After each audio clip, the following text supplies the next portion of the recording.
The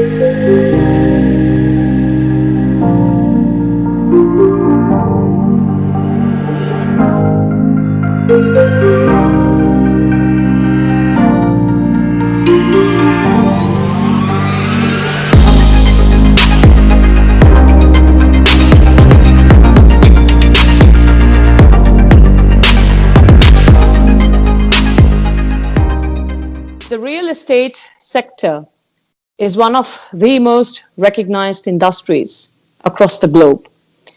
And we all are aware that from the outbreak of the pandemic, since all sectors have been affected equally, real estate is no exception. But to know more about the damage that has been caused to this very sector in the more objective sense, let's delve deeper and know about the sector more from my next guest contributor, who's a person who's extremely dynamic, who's a notable realtor and a real estate agent from Canada, representing the venerated eXp Realty, which is one of the most fast-growing real estate companies with over 30,000 real estate agents across the United States, Canada, United Kingdom, Australia, and now it's got its presence in India. I welcome the vibrant Sheetal Chahal Cheema. Welcome on Dr. D's eConnect, Sheetal. How do you feel being on the show? Thank you, Dr. D. I feel it's an honor and a pleasure to be here with you. I know we've been speculating a lot about doing this with our different time zones, so it's wonderful we could make it. And thank you for waking up early and doing this with me. Not at all, not at all. It's my pleasure, and I think all my experts mean a lot to me. And if they are taking their time out and coming on this particular portal and platform to talk about what they have been doing and what they have been personally experiencing, nothing better than that. I think what I'm doing is just an iota. Sheetal, I would love to hear from you about the real estate sector because my audiences are intrigued to know about this very sector, and I've got, you would not believe, innumerable emails to talk on this very sector. So let's start with it. I wanted to know, since the pandemic happened, the buyer sentiment has definitely been impacted largely. In what ways do you think that COVID has changed the way the buyers now think and live? So I would start with saying not just buyers, sellers, everyone got impacted obviously with it, but COVID kind of worked in favor of buyers because, when COVID came, everything was shut down, lockdowns were there, economy was going down, and then our government decided to kind of boost up the economy by putting the mortgage interest rates very low. Usually they're between 3 to 5%, but right now we are getting very low, between 1 to 2%, which has been a drastic change for buyers. So COVID has been helpful for first-time home buyers or even released somebody who already owns a house and wants to get another investment property or a rental property. It's been great for them because getting some mortgage interest rate is in itself a historical thing that has happened along with COVID being around with us. And how do you think the government, the buyer or the seller have handled or kind of dealt with this kind of situation to tide over or surmount this particular crisis?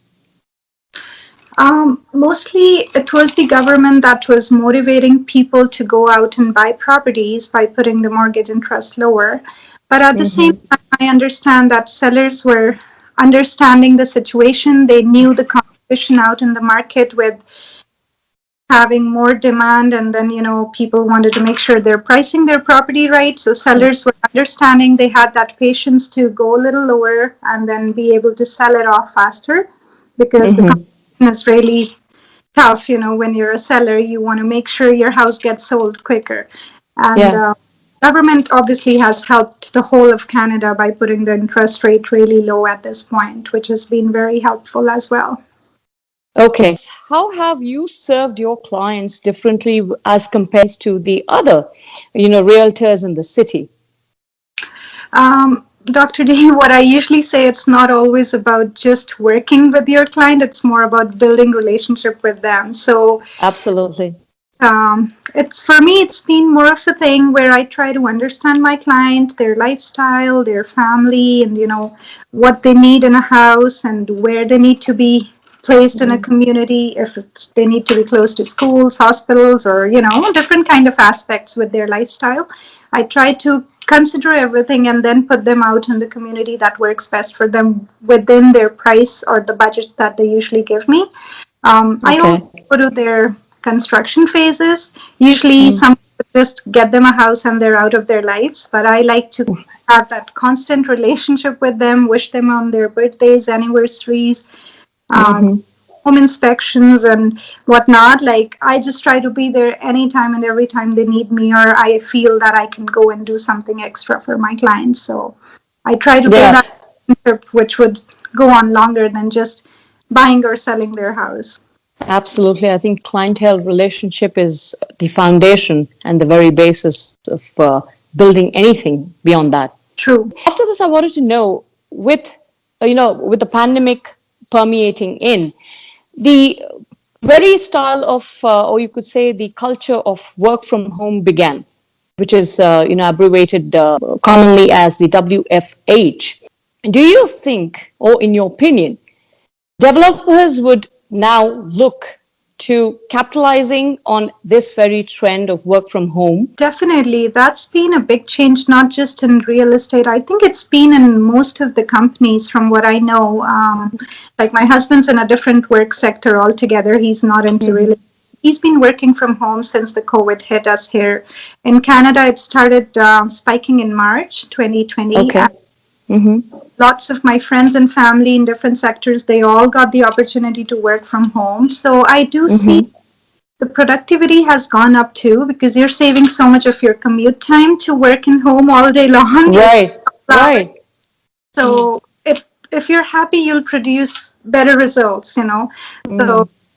I'm sure some companies have seen the change by working Mm. from home and they're trying to get out of that traditional thing of having an office, leasing it out, and the expenses that they have to carry along with providing Yeah. that space to their employees. So I'm sure lots of different developers, companies would make those changes as we go. With COVID, I'm Right. not sure how long this is going to be here. So Absolutely. It's a very uncertain and a very unfortunate scenario that we are facing or encountering at this point in time. And as we all know that life is extremely whimsical and uncertain, we don't know what's going to happen next. So be it with the pandemic as well. So we just, being humans, we need to learn the survival mode and just learn to move forward in life with yeah, a lot of positivity and good vibes. That's what that's I believe in. And I'm sure you believe it too. yeah, it's all about adapting to the change and moving on with the positive vibe for sure. Yes, that's true. Correct. Yeah. What, according to you, would be the current trends that the pandemic has brought on the real estate industry, apart from some of the trends that we have talked about, like work from home and stuff?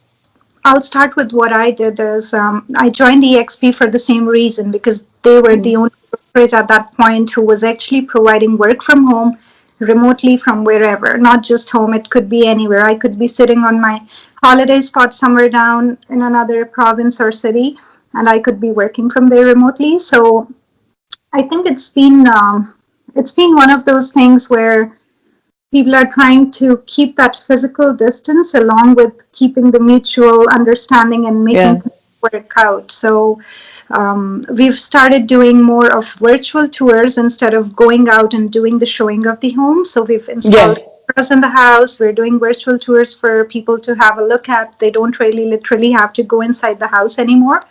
They can Okay. feel that they're walking in the house with those virtual tours. They're very high tech and really help you see some houses and not take the risk of getting into physical contact of Yeah. somebody around. That's been a big thing lately with real estate. We never had that before. It just Mm-hmm. this year. And I think we've been more into social media.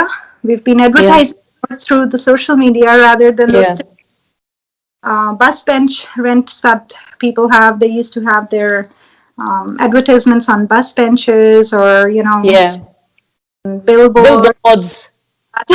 So those things Yeah. are drastically. There's a lot of changes with marketing as well. Digital marketing has been big, and Mm, lots of marketing tools are out there right now for real yeah. estate. I'm sure there would be for others as well. Yeah, you're correct. I mean, social media has always been a very, very powerful medium. But Mm-hmm. considering this very pandemic, it has really escalated the very importance and how pivotal this very platform is because everybody now is turning to social media, be it Facebook, be it YouTube, be it whatever, be it. And as far as marketing is concerned, which is a very, very predominant aspect of any business or any sector for that matter. And that requires promotion of be it products or anything else. And this medium is the best and is the most important as far as the current situation is concerned. So kudos to the social media power. What are the success mantras, Sheetal, for realtors and brokers to thrive under this very period or situation, according to you? Um, Not just the situation, even generally, I always say it's always about adapting to the changes. So, with things happening, I think we would need more understanding and patience. We Yeah. cannot get impatient and, rush into things. We need to understand that sometimes I've seen like some people want to see a house, but the one who's owning the house doesn't want to show because of COVID. They are worried about Yeah. people touching doorknobs and handles, light switches, and everything. So we need to be really Right. learning about each other. Hmm. Put gloves and mask and keep that distance. Make sure it's contact free if you are entering into someone's house. Right. So those are the things which we would need. It would be something where we need to just keep adapting with the change and Hmm. work as we go, kind of thing, with the flow, instead of losing our temper and, doing something. Correct, correct, correct. Yeah, as you correctly put across, patience is the key. It And is. I think that will resolve everything, when the right time comes. So we just need to hold on there. And Right. I just want you to put some light on how has the pricing scenario been and how have the buyers reacted to the prices of the properties now? So we did get sales very high this year. Was a threshold, I think, which made it happen. So when we had our lockdown from March to June 2020, Mm. people were put back with lockdowns and nobody was supposed to go out and do showings or buy or sell their Yeah. home. Starting from July or August, it picked up really well and it Hmm. spiked so high that our last quarter of 2020 has been 12% higher than 2019 with the buying. So it's Okay. increased by 12% this year with the same quarter if we compare it with the last year. And that's all been because buyers just realized it's the right time, motivated buyers with the Mhm. low interest rate. Right. So the numbers have gone higher than the last year, and people were talking, and basically we were all laughing about it that this is Yeah. that's actually working in favor of so many people around. First time Hmm. buyers were getting the opportunity to buy who would have usually waited a little longer, but just because the interest is so low, they all want to buy it sooner now. So it's And how has the pandemic proved serendipitous or positive, for this particular sector, or be it even the buyers or the sellers or the brokers? How has it been positive? We have always talked about the flip side, the negative side. Pandemic has brought this, that. We've been confined within the four walls. We've not been able to move out, and the business is all plummeted and stuff like that. But I wanted to specifically put light on the positive side. Let us all be positive. Let us all see the opportunity in every situation. Why just keep being pessimist? So it's always important for us to know the positive side of what the pandemic has provided, as far as the sector goes. See, I always say there's always a silver lining with every dark cloud. You cannot always be Yeah, all negative, as you said. There's always something positive to find, even in negative. I know people have lost lives and their loved ones, and things have happened, but it's been more of a blessing in disguise for yeah, realtors, buyers, because imagine all those new immigrants to Canada who couldn't afford to buy a house at one point are able to buy it now. So it's been very yeah. them. It's been a blessing for them, basically. Getting in. Correct, correct. instead of paying 4 to 5% interest, they're just going to pay 1 to 2, or 2 is the max right now. We're Right. at some banks are really low. So it's been positive, not just with buying. I think it's been even a blessing to stay home, spend time with your Yeah. loved ones, spend more family time with your kids, your parents, because usually when you're running around in your daily work lifestyle, it's so different. Now being home, working from home, you're saving so much time and you're spending more time with family. It's been wonderful. People are able to Right. see the value of their home where they hardly used to. Absolutely, absolutely. You're correct because when we people when we work a lot, we crave for the times that we want to spend with our families, kids, and other relatives. And when we don't get that time, we complain about that. But now when we have that time, we really don't value that time. It's high time that we start valuing that this entire situation, be it what all flips it has given, because every coin has two sides, both positive and negative. And we must, as much as we see the negative part of it, it is important for us to see even the positive side of it. We must be an optimistic individual. And right now is the time that is fantastic, and it is apt for us to spend time with our loved ones, because this time is not going to come back. That's what Right. I feel. So we must make the most of it. Thank you so much for joining in, taking your valuable time, and from your busy schedule, you have left everything just to join in for this very session. And it was lovely and informative talking to you and you splattering light on different aspects of real estate sector. And well, we would love to have you board on many such sessions so that you splatter light on many other myriad issues pertaining to the real estate sector. Thank you so very much, Sheetal, for joining. It was lovely chatting with you. Same here. Thank you for having me on the platform. Thank you. Thank you so much.